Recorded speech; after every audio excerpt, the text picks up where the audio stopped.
গঙ্গা যখন এসেছে উনি গোড়াতে গোড়াতে কোন রকমে গঙ্গা দেবীকে স্পর্শ করেছেন।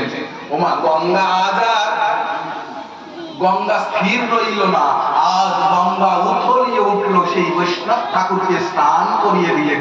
তখন উনি করজোরে গঙ্গা দেবীর কাছে কাঁদতে কাঁদতে বললেন, মাতা, আমি তো কখনো আমার পাদ স্পর্শ করাই নাই আপনাকে, আজ আমাকে বড় অপরাধী করে দিলেন। মাগো সুরধুনী গঙ্গে, তুমি আমাকে অপরাধী করলে, মায়ের মধ্যে আমি পা দিলাম, আমার মতো অপরাধী আর জগতে কে আছে?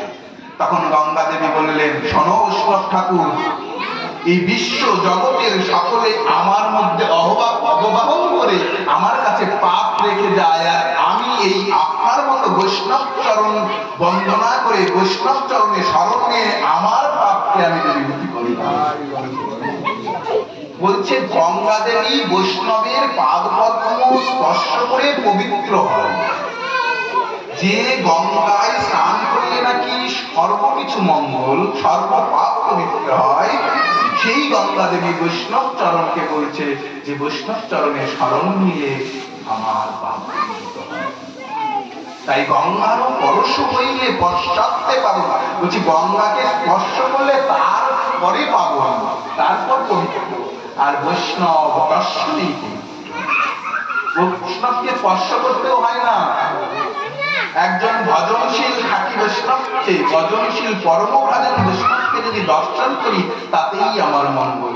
বৃন্দাবনে যাবেন, রাধাকুণ্ডে যাবেন, দেখবেন বৈষ্ণবরা আপনাকে স্পর্শ করতে দেবে না, চরণ কখনোই ওনারা আপনাকে স্পর্শ করতে দেবে না।